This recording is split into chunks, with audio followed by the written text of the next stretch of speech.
정치평론가 서영석과 김용민 PD의 정치 토크.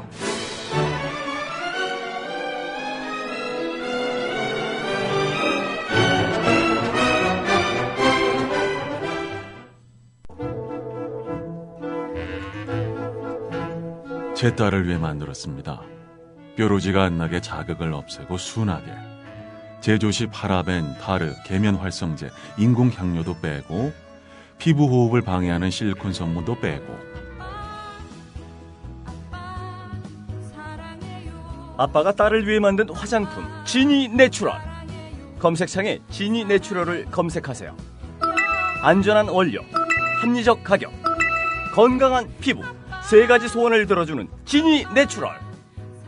지니, 내 소원을 들어줘. 학교폭력 예방 앱 스마트 보디가드.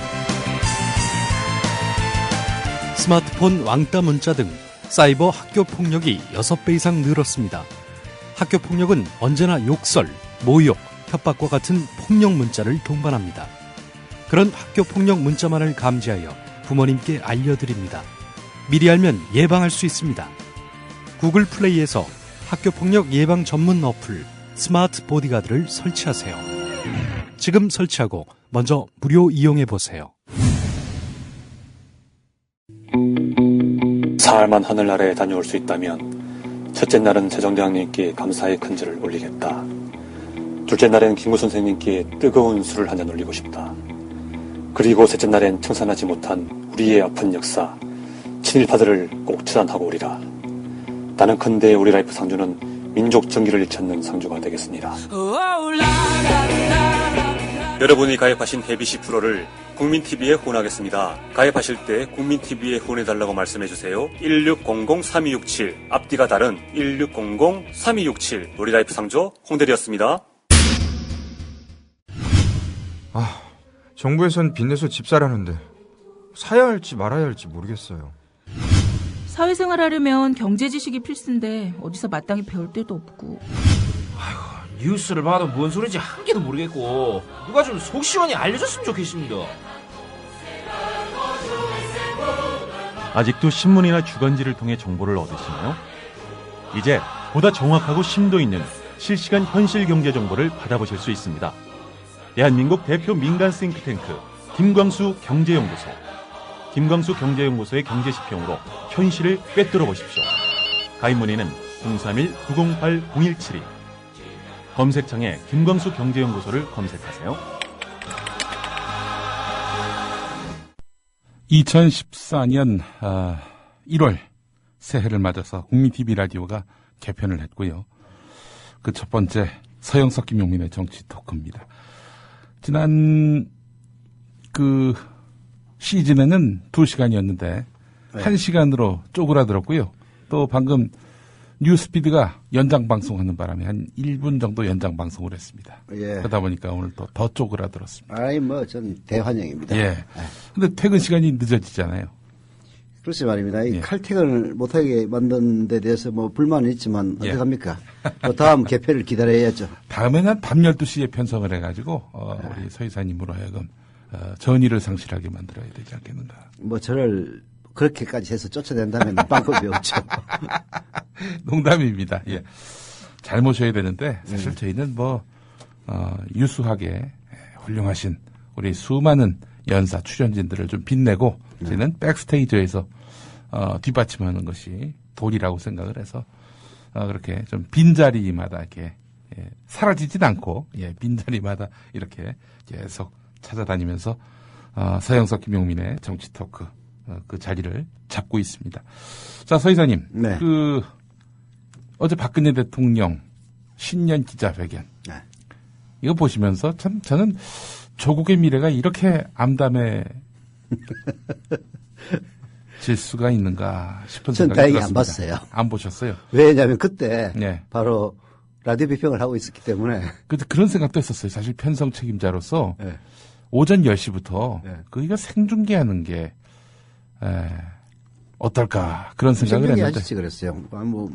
할 만한 가치는 있는 건데 나중에 또 여러 가지 자료 오디오를 영상이라고 할 수는 없고 뭐라고 그러지? 자료 소리로도 네. 활용할 수 있을 건데. 아니 뭐 사실 10분, 20분이면은 생각해 볼 만한데 80분이었죠. 80분이었어요. 아, 이 80분 동안 우리 청취자들이 어떠실까 생각을 하니까 그렇게 길어질 줄은 사실 몰랐거든요. 근데 뭐 정말로 지루했던 80분이었죠. 네. 그리고 다 짜맞춘 각본에 의해서. 예전에 그 신년 기자회견은 어땠습니까? 뭐 이제 신년 기자회견이 과거라고 해서 예.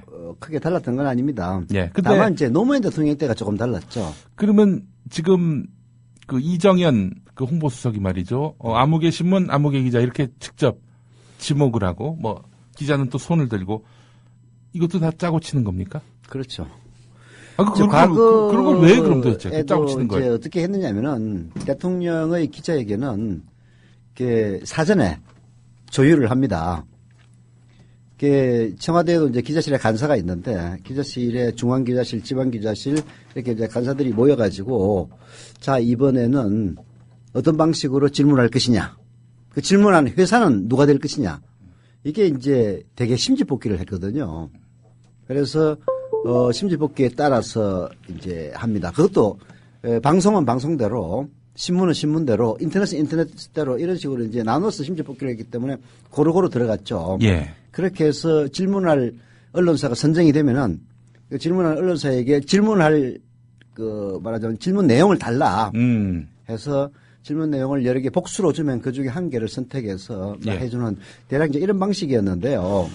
근데 노무현 대통령 때는 그랬잖아요. 뭐 대통령과 관련한 뭐 도덕성 시비 이것도 거침없이. 이제 그거는 왜 그런 일이 벌어지냐면은 제가 이제 청와대 출입을 안 해봤기 때문에 정확하게는 잘 모르는데. 정치부장은 하셨잖아요. 예, 아니 근데 이제 청와대 출입은 안 해봤죠. 네. 불행하게도 예. 이상하게 청와대 출입 못 해봤습니다. 근데 이제 노무현 대통령 때도 미리 이제 짰죠. 짰는데 이 기자들이 그 짠 걸 다 어긴 거죠. 아마 그랬을 겁니다. 그랬어요? 네. 근데 지금은 이번에는 하나도 못 어겼고 쉽게 얘기해서 노무현 대통령은 건의를 내려놨기 때문에 이제 이 건의를 내려놓는 게 꼭 좋지만은 않아요. 네. 그렇게 하면 그 선의를 알아줘서 오히려 더 잘 대해줘야 되는데 인간이라는 게 워낙 사악한 동물이다 보니까 무시한단 말이에요. 예. 별거 아니네. 예. 해서 그런 이제 합의를 어긴 거죠. 그래서 희한한 질문들이 많이 나왔던 건데요. 네. 근데 이제 지난번하고 이번하고 내가 딱 분석을 해보니까 예. 이게 말하자면은 그 박근혜 대통령에게 좀 비우호적인 언론들, 예. 그리고 비우호적인 인터넷 매체들, 예. 이런 데를 완전히 싹 빼버렸더라고요. 그 뉴데일리가 하더라고. 나 정 어처구니가 없어서. 뉴데일리도 언론이라고 보는 거고였군요. 아니 뭐 이제 박근혜 대통령 입장에서야 언론이겠죠. 나는 그 뉴데일리가 거의 그 일베하고 같은 수준의 그런 매체로 알고 있었는데, 아니 거기 뭐 버젓이 그냥 나와가지고. 아니 이제 그 일베란다. 뉴데일리에 대해서 그 수준을 의심한다. 뭐 이거는 개인은 이제 판단이니까 그럴 수는 있는데. 예. 이제 뉴데일리가 나름대로 인터넷 언론 중에서는 뭐 이유 어떻든 간에 저 네이버에 그 뉴스 스탠드에도 들어갔을 걸요 아마. 네. 그런 이제 몇 안 되는 언론. 아니 뉴스 스탠드에 정상적으로 들어간 거예요? 그건 아니라고 봅니다. 기본적으로. 아니 뭐 그럴 가능성이 매우 높아 보이죠. 그러나 뭐 증거는 없는 거고. 예. 나중에 이제 시상이 바뀌어서 그 네이버에 물어보면 알겠지만은. 예. 여하튼 뭐 현재 들어가 있을 겁니다. 근데 정확하게는 네이버 뉴스 스탠드를 안 들어가본 지가 오래돼가지고. 여하튼 이제 그런기 때문에 뭐 들어가 있는 것 같긴 한데. 예. 그것도 이제 사정이 좀 복잡해요. 원래 과거 인터넷 언론들은 그 오마이뉴스, 프레시안, 뭐 미디어 오늘, 데일리 스프라이저 이렇게 좀 진보적인 매체들이 그 말하자면은 주류를 이루고 예. 보수적인 매체에서는 데일리안이 하나 유일하게 들어가 있었거든요. 예. 왜 이제 그렇게 되냐면은 그 네이버에서는 실력대로 해야 되니까 쉽게 얘기해서 트래픽 순서대로 하다 보니까 그렇게 됐단 말이에요. 근데 이제 정권이 바뀌면서 이명박으로 오면서 이 진보적인 매체들을 이렇게 손을 봐야 되는데 예. 방법이 없으니까 예. 싹 없앴어요. 예. 없애고 하나씩만 남겨놨죠. 그래서 프레시안마저도 네이버에서 빠집니다. 그래서 오마이뉴스 하나만 남겨놓고 예. 일단 미디어 오늘은 이제 미디어 전문 매체로 남겨놓고 예. 그리고 거기에 사실은 이제 데일리안이 들어가야 맞는데 예. 그 뉴델리가 들어갔죠. 나중에 데일리안이 다시 이제 진입을 하긴 합니다. 예. 그게 이제 그 원래 보수 매체 중에서는 데일리안이 조금 더 앞서 만들어졌고 데일리안에서 이제 분리돼서 나간 데가 뉴데일리이기 때문에 예. 그 좀 의아하게 생각했는데 뉴데일리를 창간했던 그 국민일보 편집국장 출신의 김영한 씨가 네.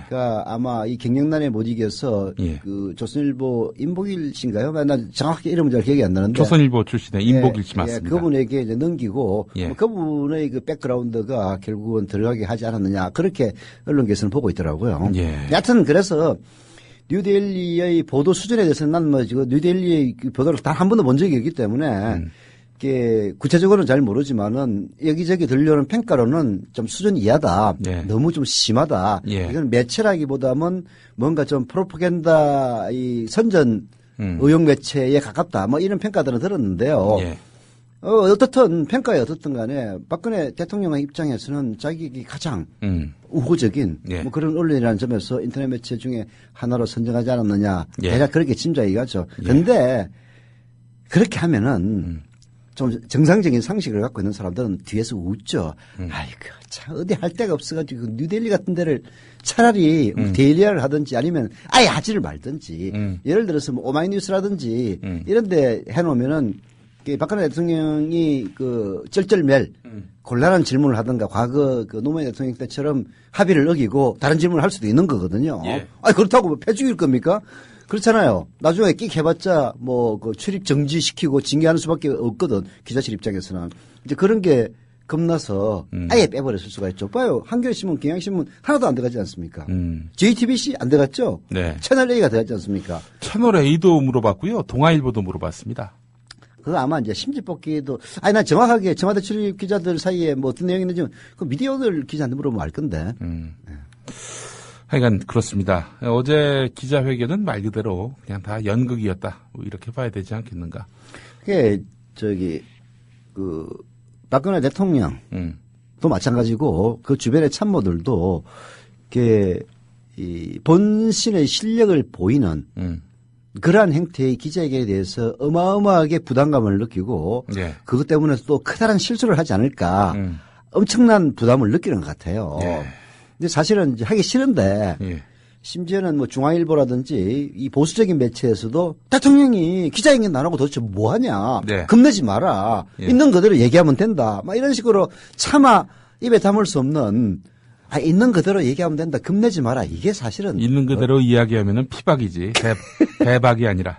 그러니까 얼마나 쪽팔리는 얘기입니까. 예. 이런 식으로 이제 압박을 가해오니까 예. 하긴 해야 되겠고. 예. 근데 이 사고로 나서는 안 되겠고. 예. 그렇게 이제 조율을 하다 보니까 이런 희한한 예. 기자회견이 되지 않았나 싶습니다. 예. 아니 뭐 통일은 대박이다는 말 자체가 이제 틀린 얘기는 아니라고 보는데. 근데 이 사람들이 얘기하는 그 통일은 대박이다라는 것이 뭐 민족 공동체의 회복 이런 게 아니라 그 저기 북한의 그 재건 사업 네. 떼돈 번다 SOC 건설 뭐 이런 거. 네. 그 SOC 건설 그걸 어떻게 해요? 흡수 통일하지 않고서야 그 주도권을 가질 수 없는 거예요. 이 논리 속에는 흡수 통일돼야 한다. 우리가 흡수 통일해야 된다. 그 논리가 개입돼 있다고 보는 사람들이 많더군요. 아니 흡수 통일을 하려면은 네. 우선 남북 간의 교류부터 시작을 해야 될 것 아닙니까? 네. 서독이 동독을 흡수 통일하기 위해서 수십 년에 걸쳐서 우리가 대북 지원한 것보다도 수십 배 이상의 어마어마한 돈을 퍼붓지 않습니까? 예. 그렇게 해서 결국은 동독이 더 이상 버티지를 못하니까 흡수 통일이 된 건데. 예.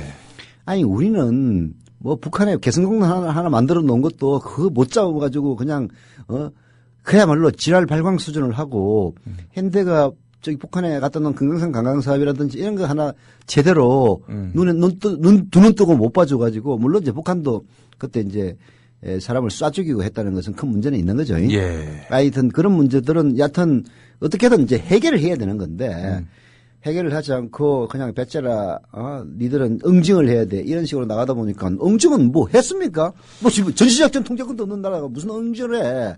예? 응징도 못 하고 실익도 못 얻고 이런 병신 같은 이제 기결만 된 거죠. 그런 나라 저기 정권을 이어받은 예. 대통령이 대박이라고 하니까 천박해 보일 수밖에요. 예. 만약에 예. 우리가 남북 간의 화해 협력 또 진정성 있는 그 교류 이런 거 없이 어느 일방에 의해서 통일이 이루어졌다. 그렇게 해서 그들이 꿈꾸는 그 대박이 눈앞에 펼쳐진다. 말이 안 되는 얘기예요. 그건 그런 방식을 생각했다면 그렇게 해서 박근혜 대통령이 대박이라고 했다면 진짜 무식의 극치죠. 자, 북한이 붕괴하는 통일이 흡수통일 아닙니까? 예. 그건 두 가지 방식밖에 없습니다. 전쟁에 의해서 멸망을 하든가. 예. 두 번째는 북한이 내부 모순을 견디지 못해서 스스로 붕괴하는 이 두 가지 방법밖에 없거든요. 예. 만약 전쟁에 이제 이루어진다면은 뭐 대한민국의 그 북한보다도 연간 30배 이상의 그 국방비 예산을 쓰는 대한민국 국군 장성들은 미국이 도와주지 않으면은 북한하고 1대1로 뭐 어렵다는 일단 얘기를 하고 있는데 예. 군사 전문가들은 우리도 어마어마한 피해를 입겠지만은 북한과 남한이 지금 전쟁으로 붙는다면은 남한 이긴다라고 보는 그 전문가들이 많이 있습니다. 예. 근데 그 전제는 우리가 어마어마한 피해를 입는다는 게 그 전제입니다. 예. 아니 오죽하면은 미군이 북한의 장사정포 사정거리를 넘어서서 평택으로 이전을 했겠습니까? 예. 장사정포라는 것은 사거리가 20, 30km 되는 대포를 얘기하는 거거든요. 예. 북한이 보유하고 있는 게 1만 문 이상입니다. 이게 포병이라는 건 요즘은 레이더 기술이 발달돼 가지고 대포를 쏘면은 대포병 사격이라 해가지고 그 포를 쏜 곳에다가 다시 포탄을 퍼부어 가지고 박살을 내버립니다. 예. 대포병 사격이기 때문에 장사정포가 영원 불멸하게 쏠 수는 없겠지만은 최소한 한 문당 10발 이상은 쏠 수 있다고 보거든요. 예. 그러면 1만 문의 장사정포가 10발 이상을 쏘면 어떻게 됩니까? 10만 발이 떨어지는 것 아닙니까? 서울 시내에 10만 발이 떨어지는 거예요. 한 발도 아니고. 그렇죠. 아니, 이제 뭐 정확한 수치 이런 거를 이제 따지는 게 아니라 대략 그냥 예. 주먹구구식으로만 계산을 해도 그런 것 아닙니까? 예. 그러면은 대한민국 인구 5천만 중에서 절반이 어디에 삽니까? 경기도 안에 다 살고 있잖아요. 예. 서울, 인천, 경기 안에 2,500만이 삽니다. 여기에 폭탄이 수십만 발 떨어지면은 얼마나 어마어마한 피해를 입겠어요. 예. 그래서 전쟁을 하면 안 된다는 게 그것 때문에요. 우리가 북한을 못 이겨서가 아니라 전쟁이 일어나면은 쌍방이 다 괴멸적인 피해를 받을 수밖에 없고 예. 6.25 전쟁 때 돈 번 사람이 누굽니까? 일본 아닙니까? 예. 일본 경제가 지금 허물어져 가고 있는데 남북한 전쟁 나봐요. 그 재미는 다 볼 거고 우리는 아주 피박살 난 다음에 통일되면 뭐합니까? 근데 왜 이웃나라가 돈을 법니까?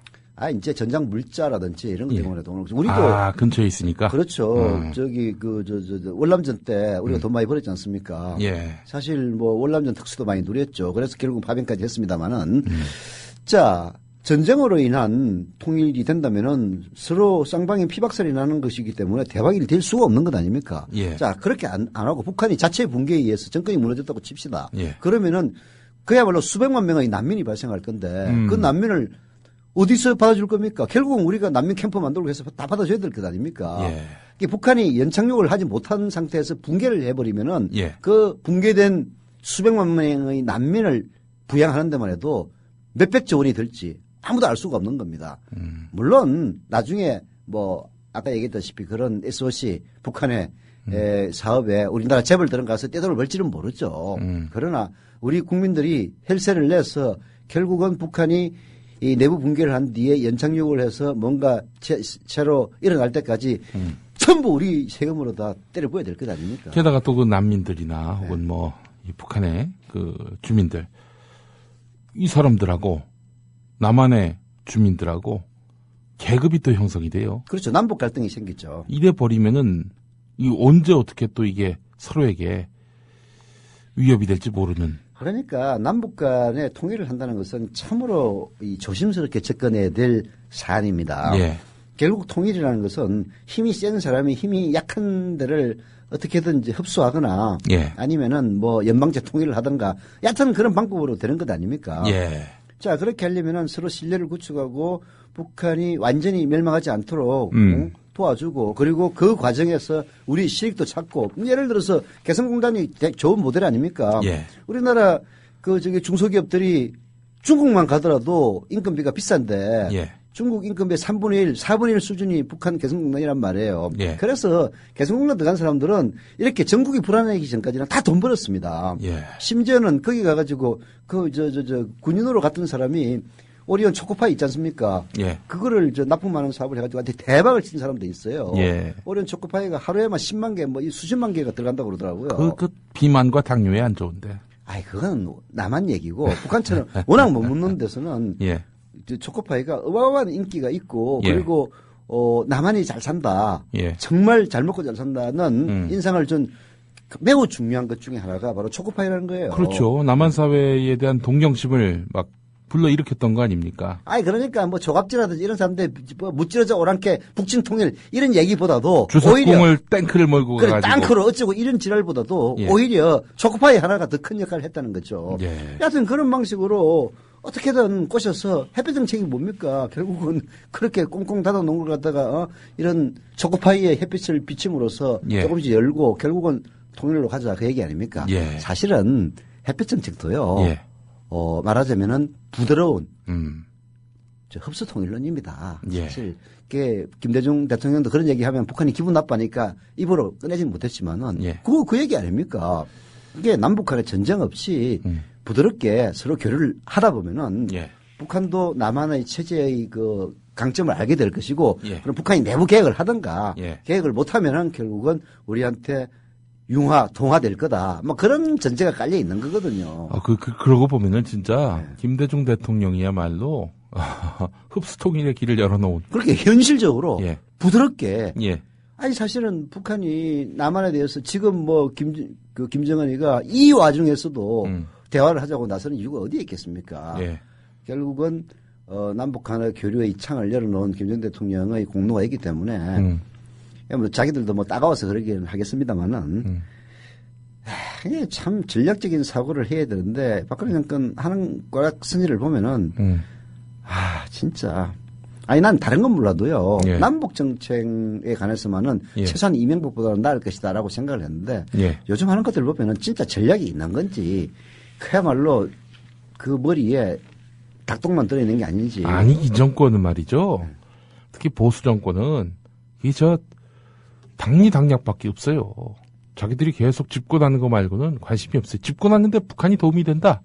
반북이 아니라 친북을 할 수도 있는 친구들이라고 저는 생각합니다. 너무 억측인가요? 맞는 얘기입니다. 아니 뭐 그런 논란도 있었잖아요. 사실이 아닌 걸로 드러났지만 여전히 사실이었는지 아니었는지 규명이 필요하다라고 판단되는 것이 총풍 사건 아니었습니까? 대선 직전에 주요 선거 직전에 북한이 개입을 총풍 해가지고 사건은 사실로 드러났지. 총풍이 총풍이 사실로 드러났나요? 네. 권영에 그래가지고 결국은 저거 받았잖아요. 실행 안 받았나? 네, 그런 걸로 알고 있는데. 그때 또 활발하게 기자 활동을 하셨으니 서 이사님 말씀이 맞겠죠. 아니, 그렇다면은 사실 여부야 좀 이따가 또 분명히 다 올릴 거예요. 예. 인터넷에서 다 찾아가지고. 예. 그런데 이제 그 총풍 사건을 보게 되면은 북측 보고 우리한테 총을 쏴라. 그러면은 안보 심리가 어마어마하게 확산이 되면서 결국 선거 승리로 이어질 길이 열리기 때문에 여권에서 주로 이런 방법들을 많이 써먹었다는 거죠. 연평 해전은 연평도 포격은 결국은 오히려 역풍을 맞았지 않습니까? 그래서 예. 요즘 그게 안 통해요. 예. 근데 옛날에 통할 때 있었지. 예, 통할 때 그 총풍을 이용하려 했던. 제일 그 대표적인 사건이 칼기 예. 객추 사건 아닙니까? 예. 그게 뭐 진실은 아직까지도 완전히 드러나지는 않았습니다만은 여하튼 대선 직전에 있었던 그러한 사건들이 예. 결국은 노태우를 네. 당선시키는데 결정적인 역할을 하지 않았습니까? 예. 그런 의미에서 본다면은 지금 저 사람들한테 무슨 철학을 기대한다는 것이 남북 화해 협력을 추구하는 그런 정권 그 세력과 맞선다면은 당연히 반북 그리고 냉전적 사고 이게 자기들이 살 길이라고 보니까 그렇게 택한 거지. 그 사람들이 무슨 뭐 투철한 안보 의식 이런 게 있어가지고 반북 이 편에 서겠어요? 저는 아니라고 봅니다. 그렇게 안보에 그 투철한 그런 의식이 있다면은 왜 지들 아들 그 군대에는 안 보내? 그러니까 대한민국 그 자칭 보수들의 딜레마입니다. 예. 입으로는 네. 나라를 사랑하고 입으로는 북한이 시도하면 당장이라도 오랄 애국이야. 오랄 그렇죠. 애국. 오랄 애국이죠. 예. 하지만 현실은 북한이 쳐들어오면 제일 먼저 도망갈 준비를 하고 예. 있는 예. 그리고 그 청와대 벙커에 들어가 있는 대부분의 주요한 인사들이 뭐 국방부 장관 정도만 빼놓고는 예. 대부분 군 면제라서 군대가 도대체 어떻게 돌아가는지 기본 상식도 없는 이런 정권이 보수라고 이름 붙이고 있다는 것 자체가 대한민국 보수들에게는 정말 수치입니다. 예. 보수가 필요한 보수. 예. 오랄 보수인가? 오랄 보수. 예. 영의 보수. 육의 보수들. 육의 보수. 예. 참 하여튼 이런 거 보면서 남북 화해 협력을 위한 김대중 대통령의 어떤 그런, 결단, 또 그 노정, 다시 한번 또 돌아보게 되는데. 아니, 지금 국민 TV 라디오. 김대중 대통령까지 왔지. 국민 TV 라디오 지금 매일 대하 드라마로, 김대중 편이 오늘까지 2편이 나갔습니다. 아, 그래서 계속 그렇게 유도를 했구나. 예, 제가 일주일에 월요일에 우리 성우분들이 오시는데 어제 개편되면서 정말 하루 종일 눈코 뜰 새 없이 바빠가지고 오늘 성우분들이 2조로 나눠가지고 오셨어요. 그래가지고 1조, 2조 요 녹음한 거, 서로 자기 역할만 있는 거죠.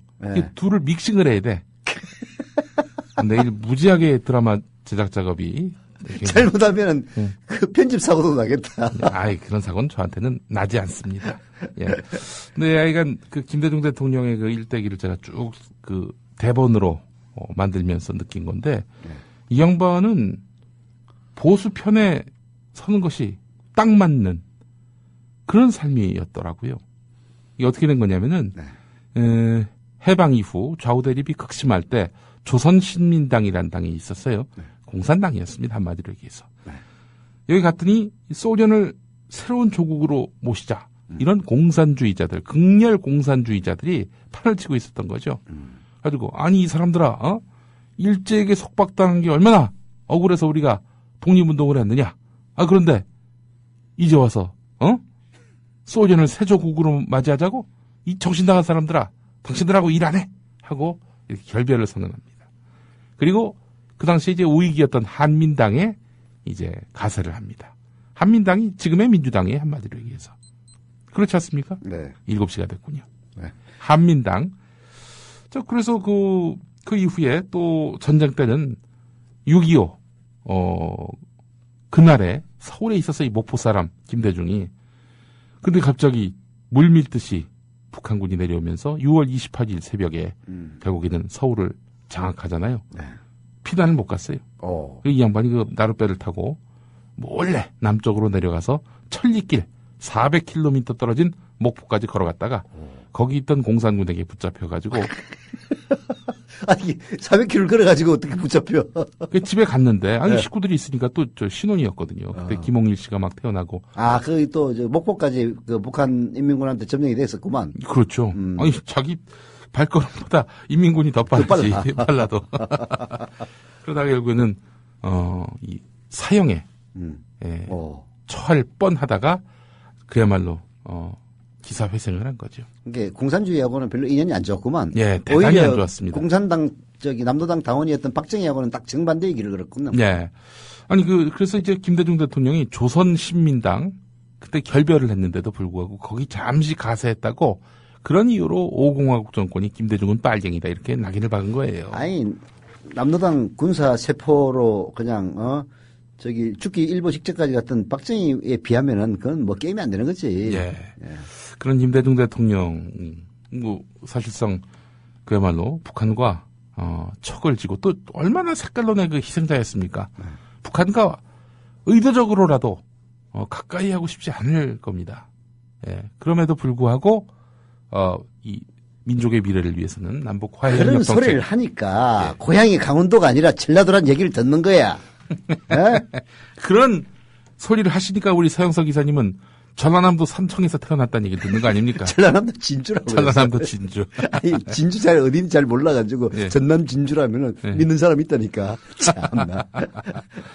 예, 하여간 그 김대중 대통령의 일생을 돌아보면서 참 이런 인생 자체가 그야말로 대하 드라마거든요. 그래서 대하 드라마 김대중을 만든 겁니다. 여러분들 11시 45분 11시 45분부터 15분간 방송되는 대하 드라마 김대중 애청해 주시기를 부탁드립니다. 서영석의 라디오 비평 직후에 방송이 됩니다. 예. 자, 서 이사님. 이제 완전 만담이 돼버렸네. 우리 프로그램이 원래 만담이지 뭐. 준비도 안 하고 그냥 와가지고. 예. 나는 나름대로 준비는 해. 네. 그러면은 다음 이야기는 잠시 브릿지를 듣고. 지금 여러분께서는 서영석, 김용민의 정치 토크와 함께하고 계십니다.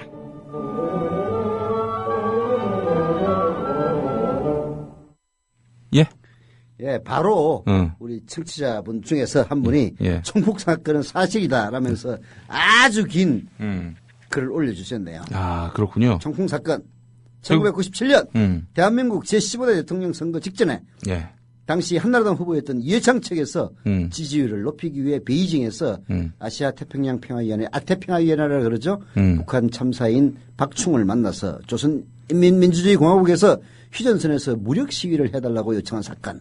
성공하지는 못했으나 큰 파장을 일으켰다. 성공을 못했어요. 그래서 97년 선거에서는 이회창이야 김대중 대통령한테 지지 않습니까? 네. 아가 이제 이회창 씨하고 바로 직접적으로 연결되는 사건은 아니었다. 네. 이런 얘기죠. 예. 그렇죠. 예. 저는 그렇게 이해를 했었어요. 예. 잘못 이해를 했는데. 그러니까 그때 당시 안기부장인 그 권영애가 가세를 했으니까 그때 당시 대통령은 김영삼이죠. 예. 그쪽에 이제 이런 걸 보면은 지금하고 너무나 닮아 있어. 이명박이가 국정원 부정선거 저지른 것 아닙니까? 총풍 사건을 일으키려고 했듯이 댓글을 통해서 일종의 총풍을 갖다 일으키려고 했던 거지. 근데 거기 미수에 그쳐가지고 결국은 이해창이가 그 떨어지는 그 결과를 맞이했기 때문에 이렇게 이제 나중에 뭐 관련자들이 그 실행도 받아요. 맞는데 이번에는 성공을 했기 때문에 이렇게 뻔뻔스럽게 지금 고개 빨딱 들고 오히려 국민들을 훈계하고 있는 것 아닙니까? 진짜 열받네 갑자기 확 그냥. 하여간 저 박근혜 대통령 신년 기자회견을 돌아보면서 참 내용도 철학도 없는 이런 남북관계 진전 또 통일 우는 이게 얼마나 허망한가 또 얼마나 위험한가를 우리가 한번 짚어볼 수 있었습니다. 교학사 교과서 이 국면을 보면은 또다시 이제 진보와 보수의 대결 국면으로 흐른 듯 보입니다.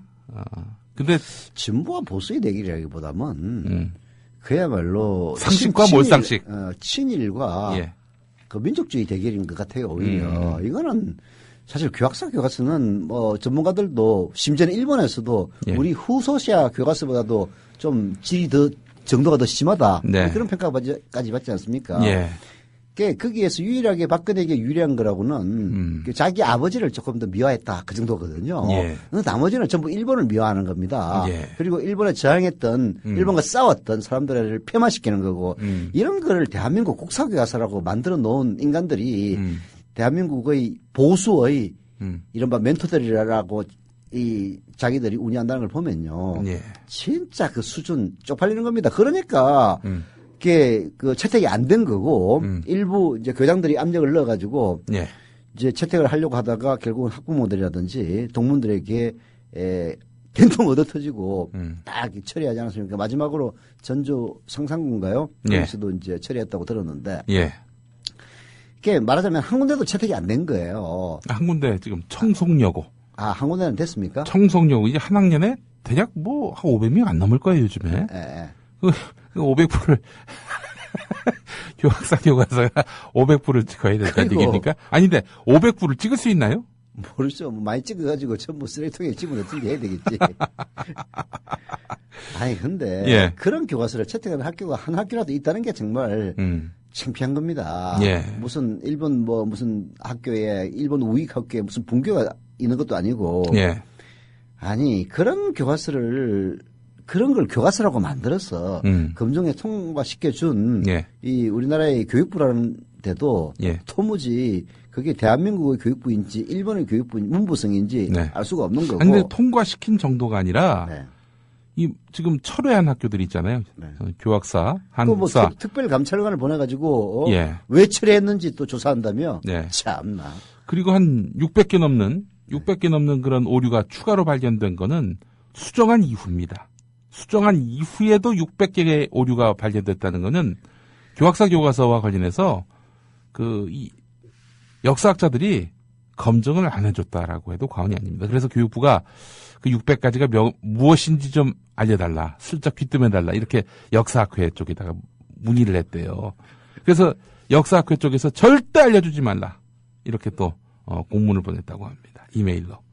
왜냐하면 알려주면 또 그것만 또 바꿔가지고 결국에는 또 이제 통과시키려고. 통과시키려고. 아니 교학사가 무슨 국정교과서 회사입니까? 왜 이렇게 교육부가 챙겨주고 밀어주고? 이제 교과서를 만든 이른바 그 뉴라이트라고 하는 그 교수들이 결국은 이명박 박근혜 정부를 지원했던 그래서 그런 성과를 토대로 해서 자기들의 친일 사관을 교과서에다가 투영하고 그걸 학생들에게 가르치겠다는 그런 말하자면 일종의 수건을 이뤄주겠다는 차원에서 하는 거라고 봐야 되겠죠. 참 얼마나 한심한 일입니까? 아니 뉴라이트가 도대체 뭐하는 인간들이 모여있는 곳이길래 거기도 보면 멀쩡한 대학의 교수들이라고 자칭하는 사람들이 있던데. 근데 역사학계에서는요 몇 없어요. 뉴라이트 교과서 뭐 서울대인지 이런 데 교수하는 사람들 아닙니까? 야, 참 그런 사람들이 그런 대학에 교수로 있다는 것 자체가 전 그 학교로서는 정말 창피하게 얘기가 될 겁니다.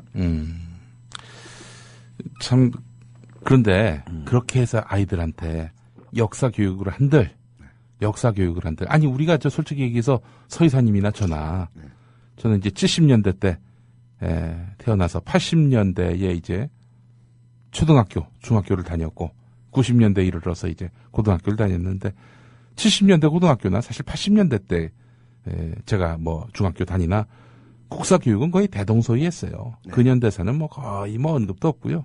뭐 그랬는데 그렇게 가짜 교과서를 억지로 배우면요. 대학 와서 또 바로 배웁니다. 선배를 통해서. 이런저런 루트를 통해서. 아니 무슨 386 세력들이 70년대에 무슨 뭐 중고등학교에서 좌편향 교육을 받아가지고 다 데모했어요? 그건 아니지 않습니까? 아니 이제 뭐 과거 국정교과서 시절에도 뭐 온갖 왜곡과 이런 것들이 이제 난무했죠. 그런 교육을 받았던 사람들이 대학에 와서 이제 다시 눈을 뜬 게 그게 바로 의식화 아닙니까? 그 변호인에 나왔던 전환시대 이영희 선생님 돌아가신 이영희 선생님의 그 전환시대의 논리라든지 카의 역사란 무엇인가? 참 진짜 변호인에서 보면은 그 내외 문제 연구소라고 이게 있어요. 이게 그때 안기부에서 만든 일종의 그 산하단체입니다. 그 내문제연구소가 뭐 하는 거냐면요. 주로 의식화 관련 서적들을 감정하는 데예요. 야, 난 그 얘기 나도 전해 들었는데 영화에 보니까 진짜 감회가 새롭더만. 모르죠? 모릅니다. 그게 이에치카의 역사란 무엇인가라는 책이 좌익 서적이다.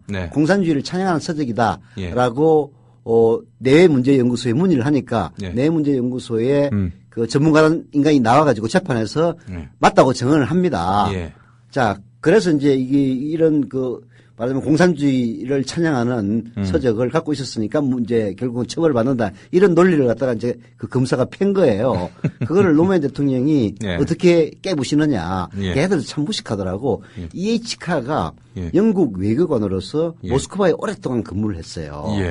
근데 이 내외문제연구소에 있는 이 인간은 이에치카가 소련에 오래 있어가지고 그런 좌빨 서적을 만들었다라고 생각을 한 거야. 그래서 노무현 대통령 노무현 거기서는 송우석 변호사죠. 송우석 변호사가 영국 대사관에 문의를 해요. 그래가지고 답을 받습니다. 이에치카는 영국에서 존경받는 역사학자인데 다만 모스크바에 오래 외교관으로 근무를 했었다. 그리고 이에치카는 뭐 전혀 자본주의, 공산주의와 관계없다. 이런 그 유권 해석을 받아옵니다. 그래가지고 거기서 이제 아주 뒤집어 버리는데 그 내문제연구소가는 그게 바로 안기부 산하단체예요. 그때 그 유명했습니다. 그 말하자면 80년대 온갖 그 의식화 관련 의식화라고 하지 않았습니까? 그런 책들 다 뭐 베스트 교양 서적으로 묶여 있는 아주 선정된 그런 책들을 의식화 서적이라 해가지고 그거 갖고 있는 사람들은 다 집어넣어서 그냥 실형을 때리고 그랬어요. 그리고 그 근거가 바로 안기부 산하에 있는 내외문제연구소의 유권 해석이었습니다.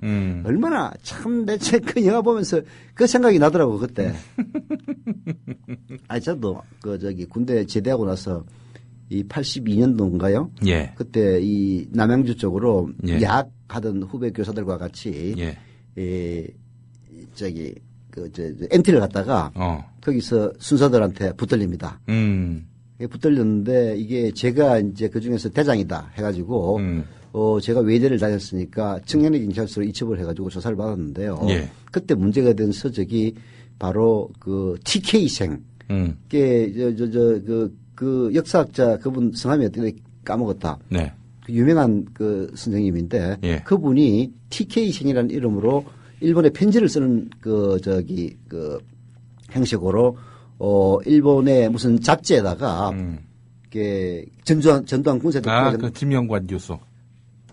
김영관이 아닌데. 지명관 교수님. 예. 지명관 교수님이 예. TK생이라는 이름으로 썼던 그 책의 일본판이 있었어요. 예. 뭐 군부와 독재든가 뭐 하여튼 그런 책을 갖고 그걸 복사를 해가지고 돌려보다가 그게 걸려가지고 예. 저도 한번 깜빵 갈 뻔했었죠. 근데 뭐 다행히 그때 여러 명 잡혔던 사람들 중에서 한 학생이 예. 형님인가 집안 사람이 중앙일보 기자였어요. 예. 그래가지고 뭐 우쭈쭈 해가지고 간신히 그냥 군방 교체됐지. 뭐 신문 기자면은 그런. 그때는 신문 기자 끝발이 있었죠. 그랬군요. 네. 그리고 또 그 책을 소지해가지고 복사를 해줬던 사람이 예. 또 서강대 교수의 아드님이었어요. 네. 대학 교수도 끝발. 아니, 그 서강대, 그래서 우리가 좀 약간 괴로워했었지. 이거 잘못되면은 그 아버지한테까지 피해를 줄 거 봤어. 그래가지고 하여튼 내가 그때 잘 기억도 안 나는데. 예. 이거 어디서 주워가지고 복사를 했다는 그 말도 안 되는 변명을 해가지고. 하여튼 조서에는 그렇게 썼을 거예요. 그렇게 해가지고 그냥 훈방조치 됐어요. 다행히. 기억이 납니다. 여하튼 어식구 하니까 이제 그 얘기 나는데. 예.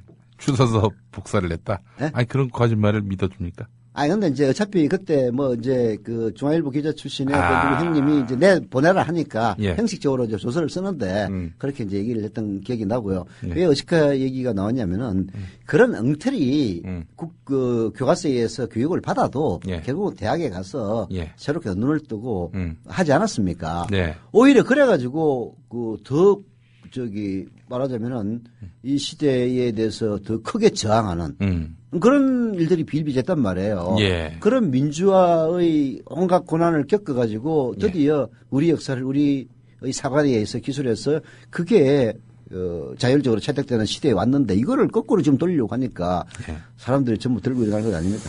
먹을 거 갖고 장난치면 안 되듯이 역사 교과서 갖고 장난치면은 안 된다는 거 모르나? 아니, 근데 일본의 그 뉴라이트와 한국의 뉴라이트가 일본에는 뉴라이트라기보다는 극우 세력. 이 한국에는 뭐 뉴라이트지만 뭐 실질적으로 올드라이트인 이런 자들하고 별 다르지 않는 것이요. 일단 거기는 늘 자학사관 이거 버려야 한다라고 얘기합니다.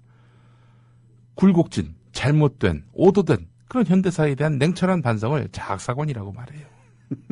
아니, 이게 일본의 우익들이 자기들이 반성해야 된다는 걸 자학사관이라고 하는 건 내가 이해를 해요. 네. 일본의 우익이라면 일본을 사랑하는 방법이 잘못돼가지고 아시아를 지배해야 되는 그런 일본 제국주의 향수에 젖어서 그렇게 얘기한다면은 그거를 이제 용납은 못하겠지만은 그런 사고방식을 이해는 할 수 있단 말이에요. 그러나 한국의 이른바 뉴라이트라는 인간들이 일본 사관에 입각을 해가지고 일본이 우리를 근대화시켜줬다. 이따위 식으로 얘기하는 거는 이거는 진짜 그것도 질이 다른 거죠. 한국의 뉴라이트와 일본의 우익의 공통점이 또 있네요. 보니까 일본을 찬양한다. 그러니까 일본을 사랑하는 거야. 그러니까 이건 보수가 아니에요. 보수라는 게 뭡니까? 자기가 속해 있는 공동체를 사랑하는 거거든요. 그 기본은. 근데 우리 공동체를 사랑하는 게 아니라 옆집 공동체를 사랑하는 그게 무슨 보수입니까? 이제 아직 한국의 보수는 광복이 안 된 거야. 광복이. 예. 광복하니까 생각나는 사람도 있네. 자, 정말 우리 한국 사회의 어떤 그런 지금 큰 화두가 된 이 교학사 교과서 사건 결국에는 이렇게 교학서 교과서 채택이 철회되면은 다시 채택될 가능성은 없죠. 교과서 내용을 전면 수정하지 않는 이상. 그렇죠. 네. 이런 걸로 어떻게든 한번 또, 이념 대립을 조장을 시켜가지고, 이렇게 보수를 뭉치려 하는 이런 시도가 보이는데, 이번엔 정말, 이 보수가 큰 패착을 했다. 전 이렇게 봅니다. 일본 보수가. 이런 것들이 결국은 저는 6월 지방선거에 큰 영향을 미친다고 봅니다. 6월 지방선거는 뭐 여러 가지 그 정치적 상황으로만 보면은 예. 새누리당이 압도적으로 유리해야 되거든요. 예. 왜냐하면 야권은 우선 분열돼 있고 예. 두 번째는 야권의 마탱이라고 할 수 있는 민주당이 굉장히 불신을 받고 있는 상황입니다. 예. 쉽게 얘기해서 선거라는 건 항상 상대가 있는 싸움인 건데 새누리당이라고 하는 거대 여당을 맞이해서 싸울 수 있는 야당 그중에서도 기존의 야당이라고 할 수 있는 민주당은 국민들에게 엄청난 불신을 받고 있고 예. 또 안철수 신당이 존재를 해서 여론상으로는 지지를 많이 받고 있지만은 예. 민주당이 양보할 가능성이 없는 이상은 1대2 즉 1여 다야의 구도로 치러진단 말이에요. 예. 자 이건 누가 봐도 새누리당으로서는 압도적으로 유리한 상황. 그리고 박근혜 대통령의 뭐 그래도 50%가 넘는 지지도가 상존하는 임기 초반이 여당으로서는 가장 이로운 때거든요. 예. 임기 초반을 넘기면 그다음 여당은 지리멸렬합니다. 예. 지금까지는 그랬어요. 예. 자 그런 상황에서 보면은 지금 새누리당이 어마어마하게 유리한 상황에서 지방선거를 치른다. 예. 이게 이제 기본적으로 주어진 상황이라고 볼 수 있는데 이게 지역으로 들어가 보면 전혀 그렇지를 않아요. 우선 서울만 하더라도 어떤 후보를 붙여도 박원순이한테 진다. 예. 심지어는 안철수 신당이 후보를 내더라도 3자 대결. 3자 대결에서도 박원순이 이긴다. 예. 이런 결과가 나오지 않습니까? 예. 자, 강원도로 가보세요. 강원도도 최문순 지사가 유리하다는 여론조사가 훨씬 많습니다. 그다음에 충남으로도 아닌 조사도 있어요. 아니 물론 아닌 조사도 있죠. 그러니까 내가 얘기했다시피 기본적으로는 1여 2야로 치러지는 이 구도 그리고 이게 박근혜의 임기 초반에 치러지는 선거 이런 정도로 볼 때 새누리당이 압승을 해야 되는 그런 상황인데 예. 근데 그렇지 않다. 그게 강원도에서도 최문순이가 압도적으로 져야 이게 정상이거든요. 여론조사라는 것은 여러 군데 사기 때문에 예. 어디는 이기고 어디는 지고 뭐 이럴 수도 있는 거죠. 예. 그러나 이런 기본적인 환경을 보면은 최문순이 압도적으로 지금 밑으로 깔려야 될 그리고 새누리당 후보 어떤 놈을 집어넣더라도 이겨야 되는 이런 상황인데 사실은 그렇지 않다는 얘기예요. 또 충남을 가도 안희정이 뭐 때로는 지기도 하지만은 대부분은 이기는 예. 이런 상황. 예. 충북에서도 이시종의 현역지사 프로미엄이 나름대로 살아있는 상황. 예. 아이 뭐 영남이야 어차피 지들 텃밭이고 호남은 뭐 누가 이긴다고 민주당이 불리하다고 하지만 새누리당이 불리한 거 아니에요. 예. 안철수 씨 나오고 붙을 때 좀 불리하다 그런 얘기란 말입니다. 예. 놓고 보면은 결국은 새누리당이 비호남 비영남에서 유리한 곳은 경기지사 딱 하나밖에 없어요. 물론 이제 인천도 뭐 송영길 위험하다는 얘기는 있는데 하여튼 인천하고 경기밖에 없단 말이에요. 예. 근데 경기에서 김문수 3선 안 한다고 지금 나서고 있지 않습니까? 김문수 지사가 당의 강력한 요청을 받으면 나올까요? 저는 안 나올 것 같아요. 왜냐면은 예. 새누리당에 예. 주자가 없단 말이에요. 네. 그리고 지난번에 박근혜 대통령 그러니까 당신 후보였죠. 네. 마지막까지 싸우던 사람이 김문수 아닙니까? 예. 그게 나름대로 프리미엄인 게 있는 거거든. 예. 근데 지사를 하고 있으면은 이게 조기에 예. 뜨기 어려운 네. 그런 측면들이 많이 있죠. 예. 아마 임기로 보면은 중간에 그만두고 또 출마를 해야 될걸요. 네. 그렇지 않아도 지난번에 경기지사 그만 안 두고 예. 꼼수로 예. 경선에 나서는 바람에 여기 있는 대로 처먹었지 않습니까? 이번에 또 그러면은 예. 진짜 재기 불능일 거예요. 예. 자, 그런 상황이기 때문에 예. 아마도 경기지사 저는 안 나갈 거라고 봅니다. 그렇다면은 아니, 강력한 후보가 있으면 몰라도 지금 그 남경필 의원도 지금 얘기가 나오고 있던데. 남경필도 뭐 원내대표에 뭐 관심 있다, 뭐 남경필이 원내대표에 관심 있다고 해서 경기지사를 안 나가겠습니까? 왜 경기지사 나가고 싶지가 않은 거죠 한마디로. 오히려 저는 김문수 삼선 도전보다는 예. 남경필을 하는 게 예. 가능성 높다고 봐요. 예. 그렇지 않은 나머지는 뭐 사실 야권의 상대가 안 되는 상황이고요.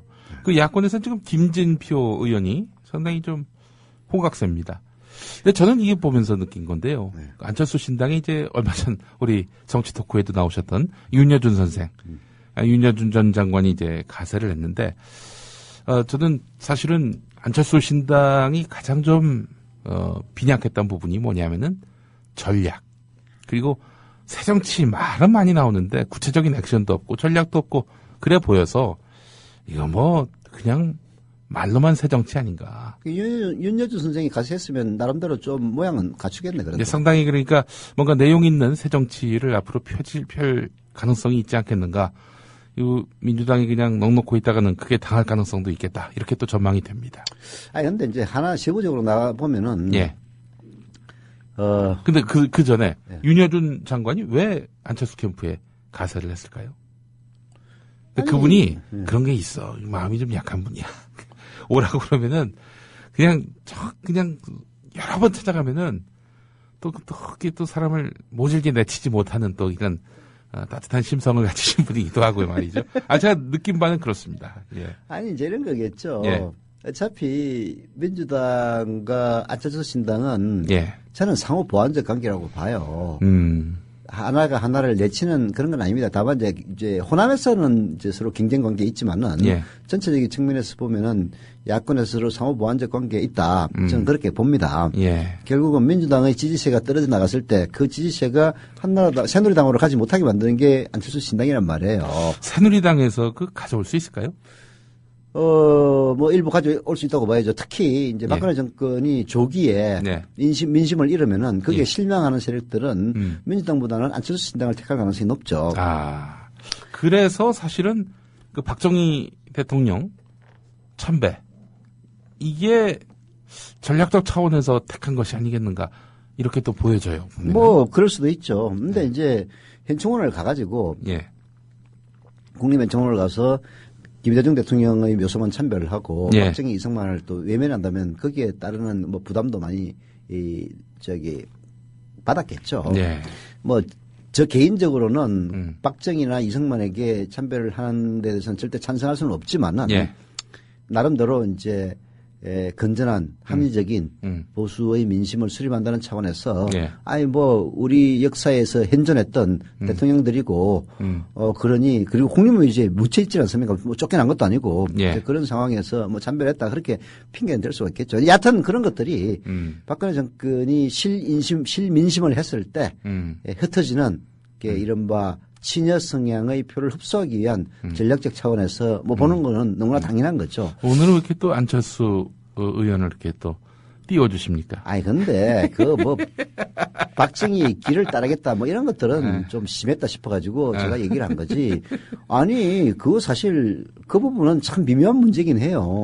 그래서 차라리 이게 안 가는 게 제일 좋죠. 안 가는 게 제일 좋은데 뭐 간다면은 또 참 중도층을 흡수하기 위해서 외면하기는 어려웠던 그런 측면이 있을 겁니다. 그러면 아마 조용히 갔다 오면 되지 뭐 그게 다 방명록에 쓰고 하는 그게 이제 내가 마음에 안 들어가지고 얘기를 했던 것 뿐이죠.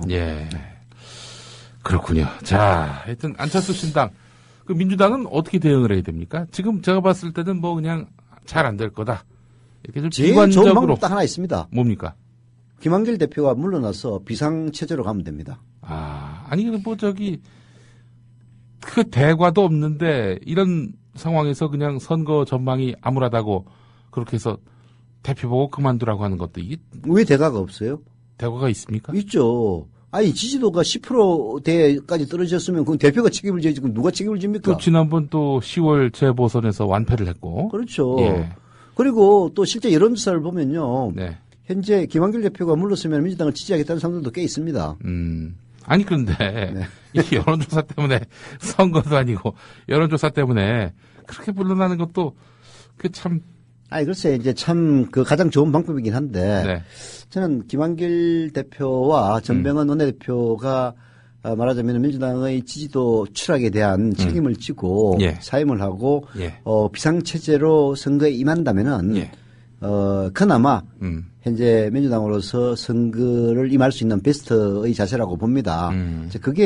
그걸 할 수 없다면은 망한 길만 남은 거죠. 망한 길만 남았다. 근데 또 이게 꼭 망한다고 볼 수 없는 게 아까 얘기했다시피 세부적으로 딱 들어가 보면은 김한길 보고 지방선거 표찍될 사람이 몇이나 있겠습니까? 김한길 보고 저기 나가라면 되겠다. 경기지사. 아니면 김진표 또 반발하나? 근데 김진표 형도 이렇게 먹히네요, 보니까. 참, 아니, 경기도에 지금 인물이 없어요. 자, 제가 이제 볼 때, 안철수 신당과 민주당이 윈윈할 수 있는 좋은 방법은 호남은 갈라먹고, 그 다음에 민주당이 유리한 단체장에서는 알아서 후보를 내지 않고, 뭐 단일화 뭐 이런 거 하지 말고.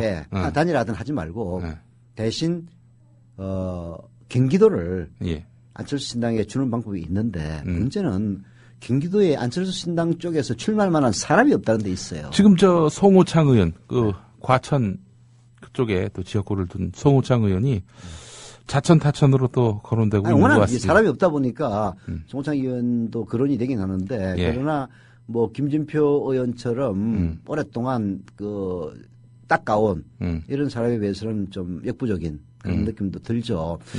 그게 참 딜레마인 것 같아요. 그게 민주당에 인물이 없고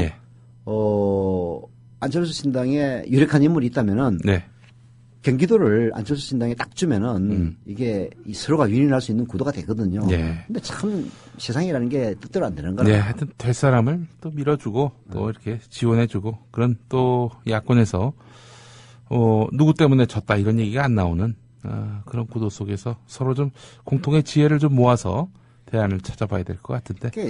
이제 이렇게 만약에 그 후보가 인물이 없으면은 저는 경기도에서 안철수 신당 후보 결국 나중에 사퇴해야 된다고 봅니다. 예를 들어서 송호창이 나오고 김진표가 나왔는데 저쪽에 남경필이가 나와가지고 3파전을 벌였는데 여론조사를 해보니까 둘이 합치면은 이기고 둘이 떨어지면은 남경필이가 되는 구도가 되면은 어떻게 하겠습니까? 그런데요. 선거를 해보니까요. 누구 보고 후보 나왔는데 돌아 들어가라.